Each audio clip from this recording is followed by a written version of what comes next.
There's gotta be more to love than discontent. I always knew there was probably someone better for you. I told you the truth most of the time, but I needed something to only be mine. As soon as I had a place to go, I went. There's gotta be more to life than pain rent.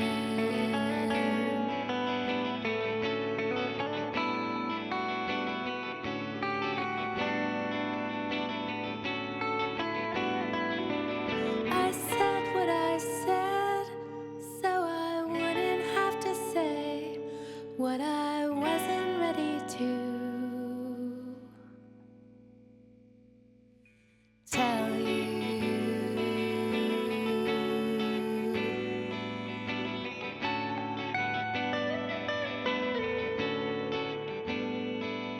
I said what I said. I said what I said.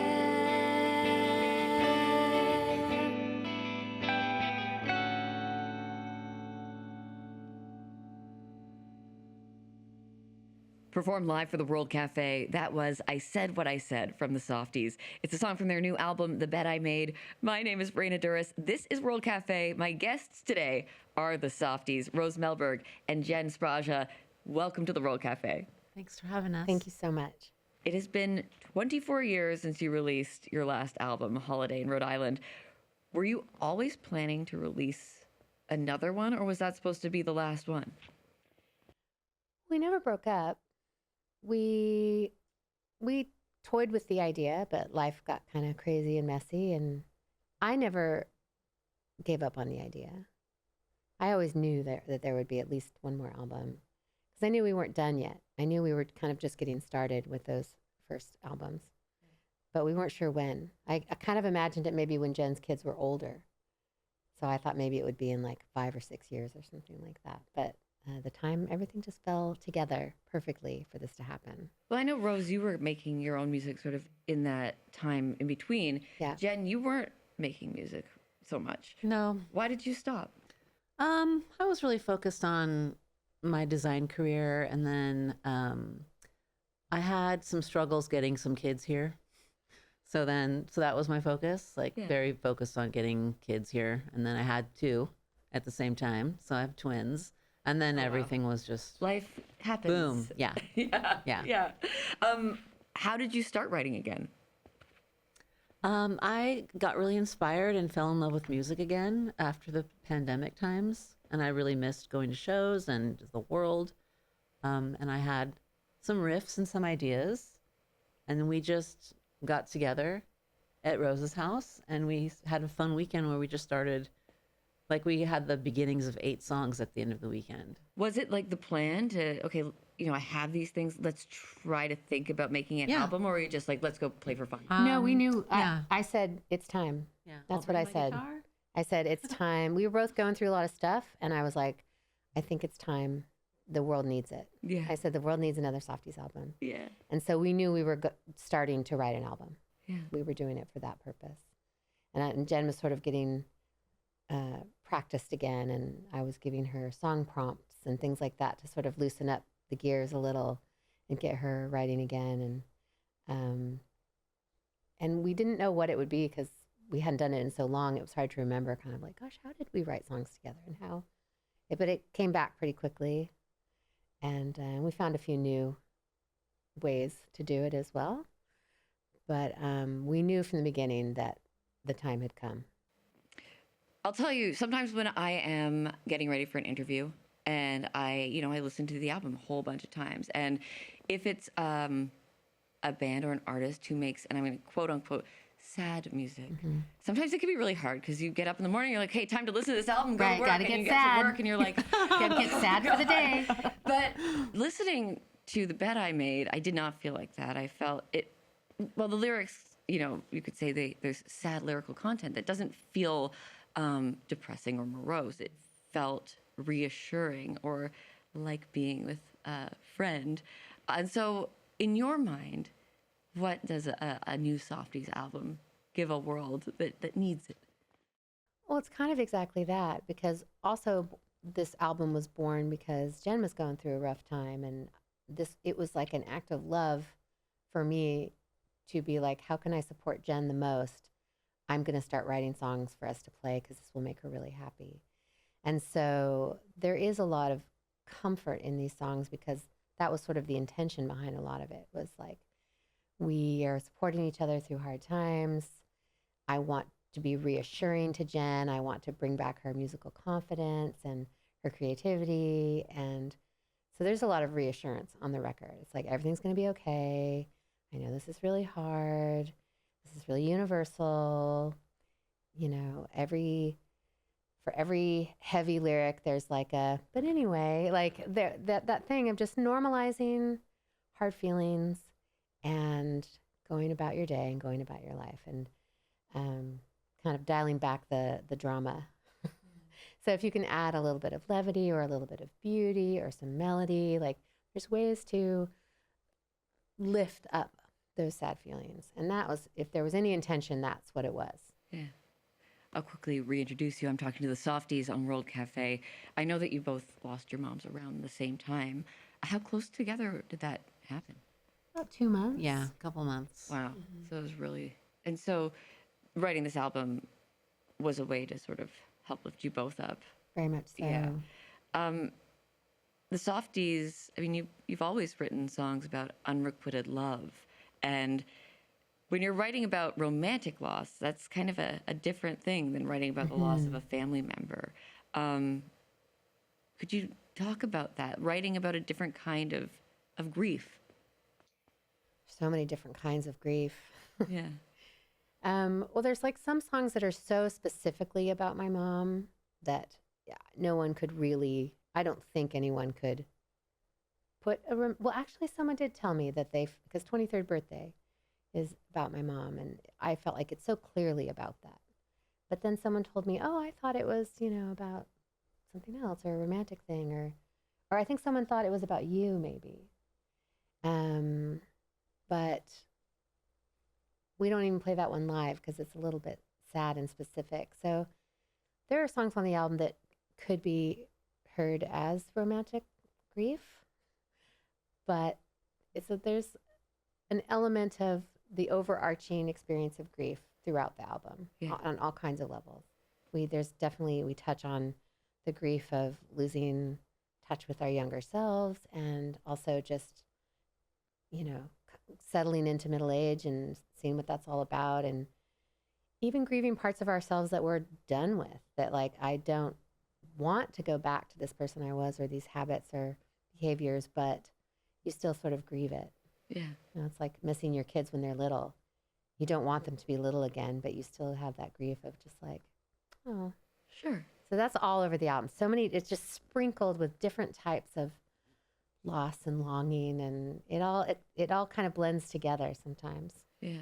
Yeah. I mean, the next song that we're going to hear you perform is one that immediately caught my attention when I listened to the record. And I was really glad to find out that you were going to play it for us. I think it's just such a beautiful way to express grief. The song's called Dial Tone. And I was wondering if you could talk about writing it.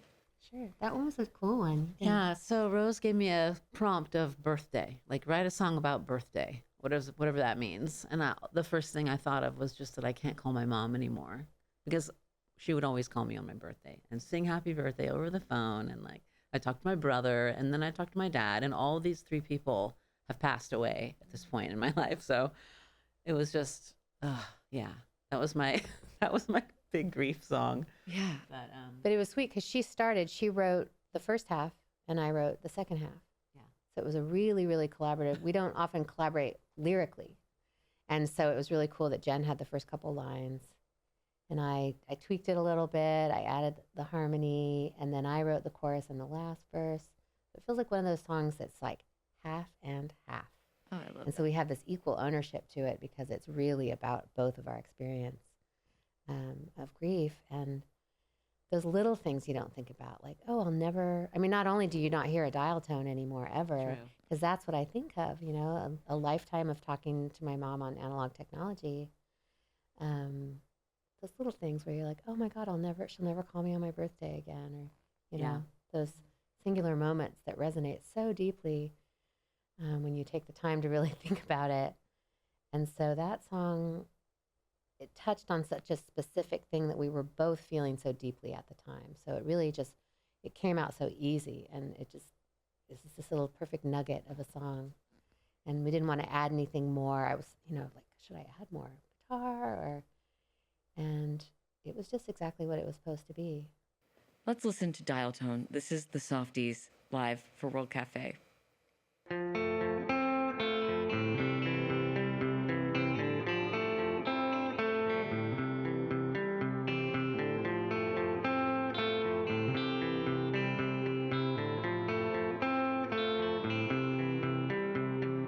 Woke up early today.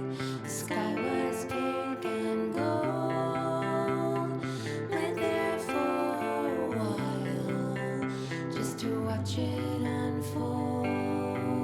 I wake up early sometimes, tiptoe through the hall, think about the people I can no longer call. There's no telephone line between your place and mine.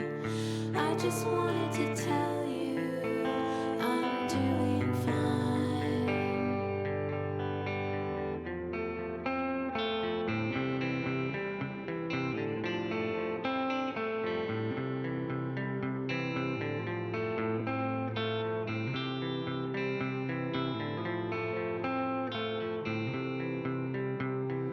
Woke up early today.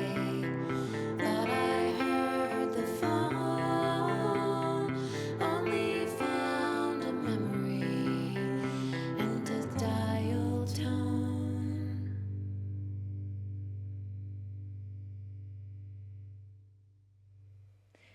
You just heard the Softies performing their song Dial Tone, maybe my favorite song from the new album, The Bed I Made. I'm Raina Douris. Rose and Jen of the Softies are my guests today on World Cafe. I want you guys to take us back to the beginning of the Softies. Rose, before the Softies, back in the real early 90s, you were in another band called Yep. Tiger Trap when you were Indeed. living in Sacramento. Jen, you were a fan of Tiger Trap. In your words, a super fan. Yeah. What did you love about that band?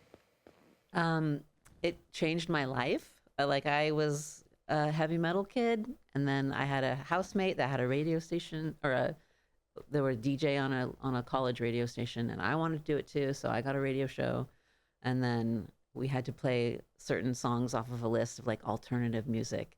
And then that's when I heard alternative music, and like Green Day was, that's when they were just beginning. And I heard, I tried to play all female music. I had like my radio show was called Riot Girl Radio. And I had this split 7-inch that had Bratmobile and Tiger Trap, and I only played the Bratmobile song because I just never didn't let the record play all the way through, and then I did one day, and wow. So yeah, that was a huge moment for me. And so when Tiger Trap broke up, Jen, you got in touch with Rose. Rose, do you remember what Jen said to you? Because you'd already met, but... Yeah, I do. Well, because just days previous, I was lamenting the breakup of the band, and I was saying to someone, the saddest part is I'm afraid of losing all the friends that I've made in association with the band. I was like, especially there's this one girl in Santa Rosa that's so sweet, and like we were kind of pen pals. She had a zine, and I was like, I'll probably never see Jen again. And then like 2 days later, she just called me, and she was like, I heard the band broke up, and I wanted to make sure you were okay. Oh, that's really nice. And I said, come visit me. And she did. And you did. And so how did you guys realize that you had musical chemistry together making music? Well, there was a lot I didn't know. So Rose just played me all of these cool songs and like, oh, you got to hear this band. And like, so we just sat on the floor and listened to records. And then, she knew I played guitar and you got your guitar out. You're like, this is a new song I'm writing and you should play on it. It was just, I was like, just play some notes. Just play some notes. it was so fun. It was just like this sweet friendship. And we just hit the ground running. We kind really of. did. It was just like, I guess we better tour with these 5 songs that we have. Like we were just ready to be in a band together.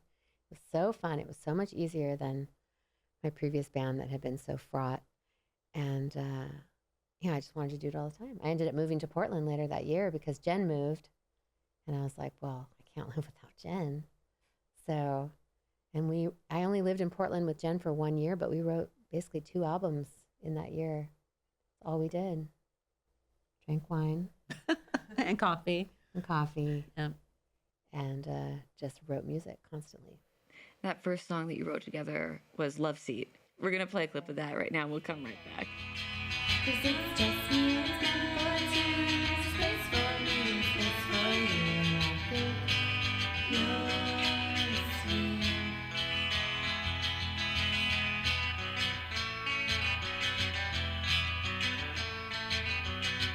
We could ride a bike, we could take a plane. We should get here fast and we should feel the same. I could drive you mad because you're here today, but you ain't trying to be there.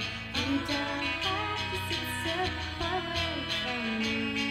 And there's this love seat. That was Love Seat from the Softies, their first single from 1994. I'm talking to Jen and Rose of the Softies today on World Cafe. So Jen, before all of this, you were in the Bay Area, like you said. You kind of came up in the metal scene. That might surprise people listening to your music. What do you remember from those days before you met Rose? Well, all I wanted was to be a guitar player that was taken seriously. Good luck. Being a woman, being a female. In 1987 or yeah. whatever. And so I always found that to be really disappointing and frustrating. Yeah. I was just so motivated to be the best guitar player I could be. Yeah. But then I stumbled into this genre where none of that mattered. And you could meet your heroes. Wow. What? Like, goodbye, heavy metal. That was fun. But yeah, there I was, just meeting people, exchanging fanzines. It was like night and day. Do you see any connection between those two genres? No. No. I mean, You're the connection. What you've done with the Softies is the connection. I guess so, because Jen spent all her teen years just practicing arpeggios and scales and stuff. yeah, And so that's kind of part of why the Softies is kind of special. Jen's style of guitar playing is rooted in, metal rudiments. And then she kind of made it her own thing and found melody in it. Yeah. See? There. There's so the there you go. connection. There's the connection. I'm speaking with the Softies on World Cafe. We're going to hear another performance, and then we'll come back and talk some more. And the next song is from your last album from 2000 called Holiday in Rhode Island. Actually, you could say the first lyric to this song could be in a metal song. If I beg you, will you smother me? That could be a metal lyric. I know. We didn't play that song for a long time because I was like, that seems a bit bleak. It's a bit over melodramatic. But it's just really about the desperation of insomnia, where you really feel like, just kill me. I cannot lay here with my eyes open for another second. And so I was just being really dramatic. But of course, I didn't want people to think that I actually wanted to be killed. But it is kind of metal. Well, let's listen to Sleep Away Your Troubles. This is the Softies live on World Cafe. 1, 2, 3, 4.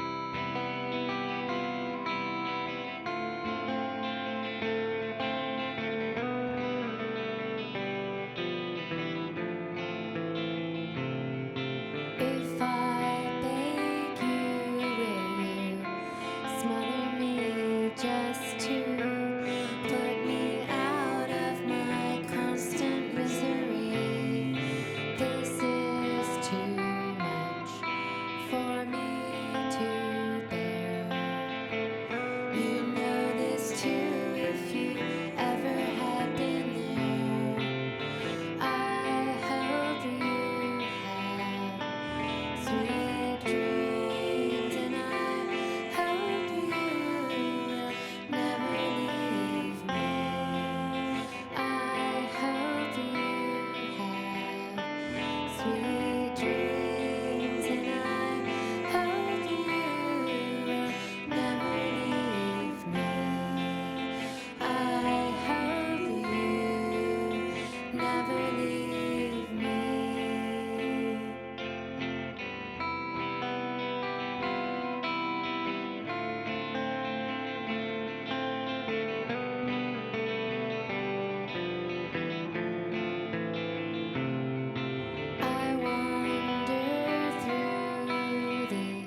The Softies performing live for World Cafe. That was Sleep Away Your Troubles from their album Holiday in Rhode Island, released in the year 2000.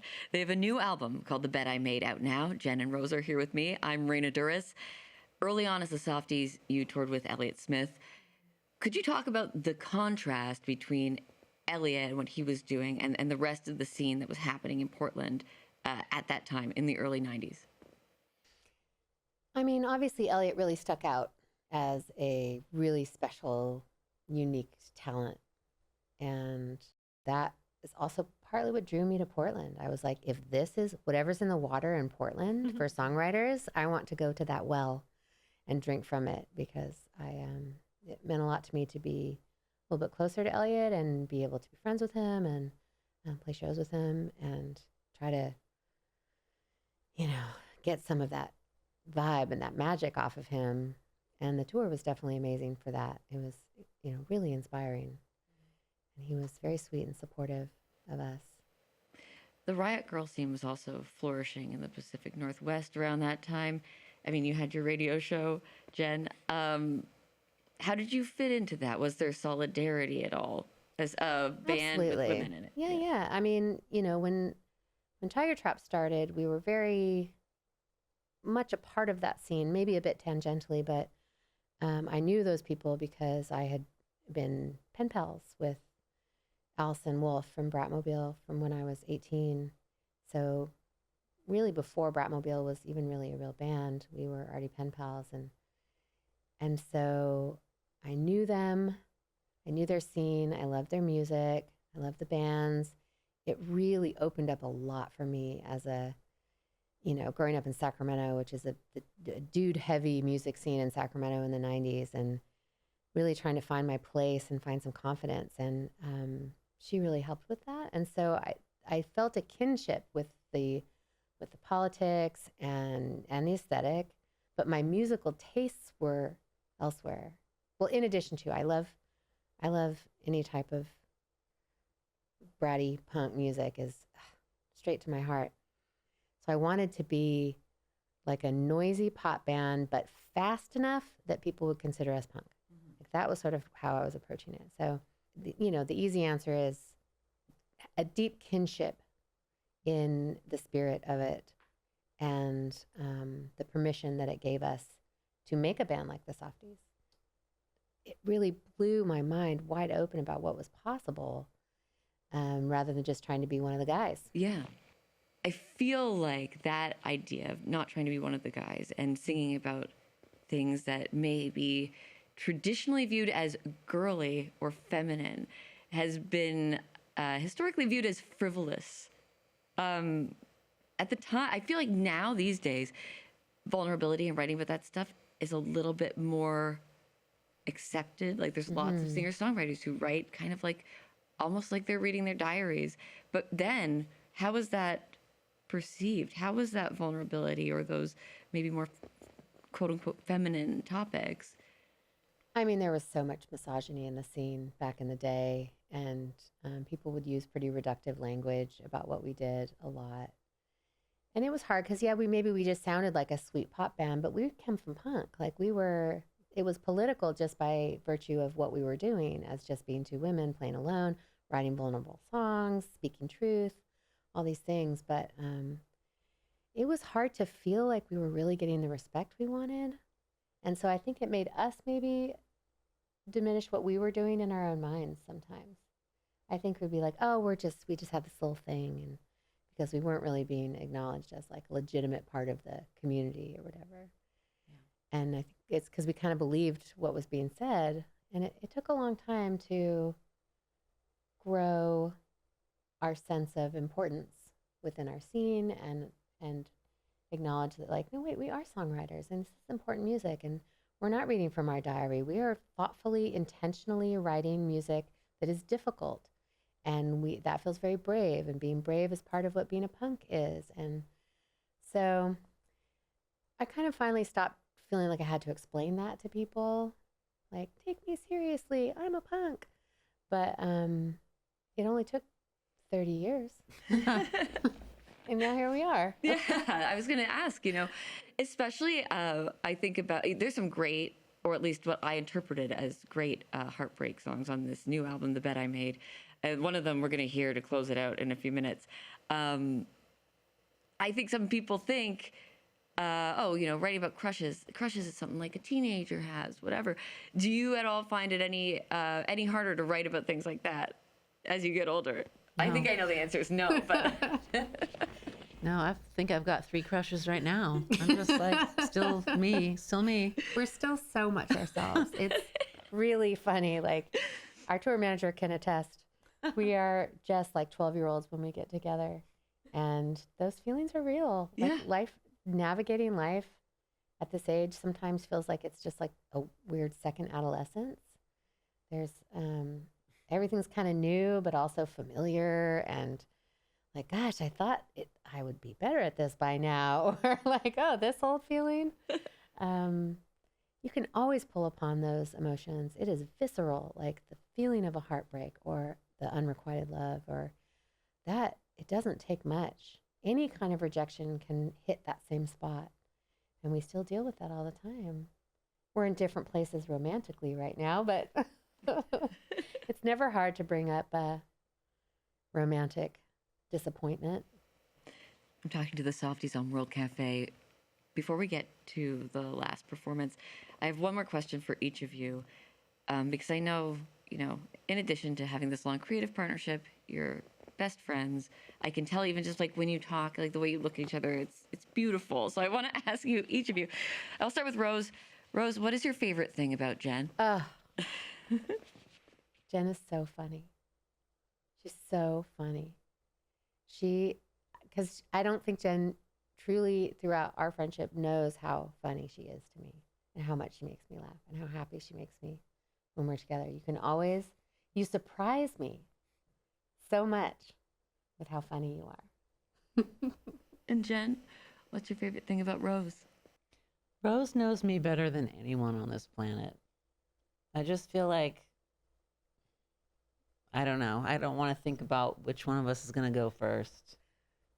I'm just going to jump off a cliff. Yeah. Let's go. I know. Let's jump off a cliff together. I'm just going to jump in your coffin and like a pharaoh being, exactly. It's in our wills. I just love that there's never dead air. Like we could just talk all night long, all the time still. Just, it's ridiculous. It is. You're just my favorite person. Yeah, I know. You're my favorite person. Again, we know each other better than anyone because, we've been basically practically a married couple for longer than any marriage that we've had so far. 3 between us. To close out, you're going to play your song California Highway 99 from your new album. It mentions Sacramento.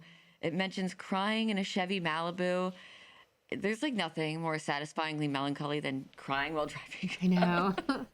Could you tell us about writing this song before we hear it? Yeah, it's actually kind of interesting. I actually started writing that song about 23 years ago. I had a couple lines that I wrote that night around the time that thing happened. So it was a very old story about a very old feeling. But I was doing a week of prompted songwriting with a friend, and the prompt was cars, beep, beep. And those first couple lines popped into my head. I was like, oh my God, that Softie song I never finished. The night I drove away from you and rented Chevy Malibu. Like that whole, I never had finished that song. It had just been sitting in my consciousness for all these years. And the rest of the song just poured out of me like in like 20 minutes. I was like, oh my God, that story was waiting to be told for all these years. But at the time, I think it was too raw and real. And I needed that space between to actually write the song about that night. And so it's all very real. It is real heartbreak. It's old heartbreak. It's cool to have that perspective, to be able to write about it. But I can remember the feelings like it was yesterday, which is why the song came out so easily. Yeah. Well, it's not quite Thelma and Louise driving away off a Quite. cliff. Not yet. But here is California Highway 99. It's the Softies performing live for the World Cafe. 1, 2, 3, 4.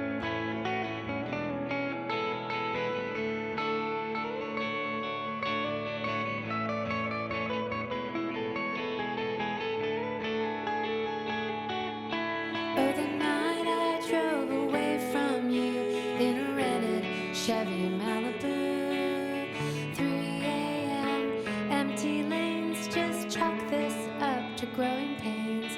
You were kind and fair. You can't fake feelings that aren't there. Oh, California Highway 99 won't fix this broken heart of mine. And there is no car that can drive fast enough to escape this love.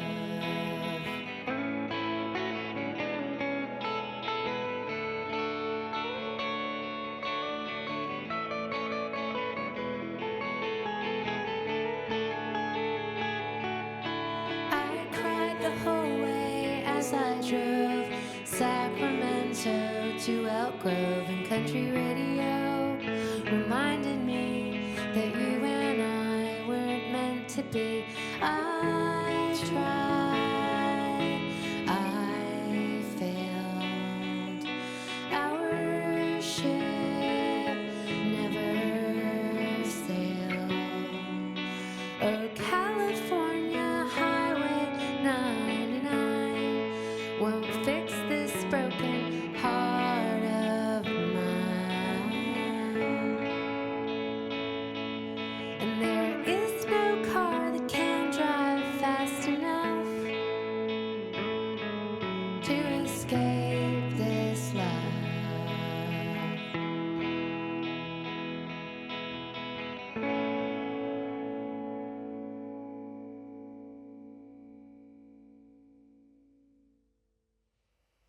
Live for the World Cafe, the Softies with California Highway 99. That's a song on their new album, The Bet I Made. I've been talking to Rose Melberg and Jen Spraja of the Softies today. Rose, Jen, thank you so much for being here with me. Thanks It's for been having an us. absolute pleasure. This is great. Thank you. I'm Raina Douris, back in a moment with more World Cafe. 'Cause it's just me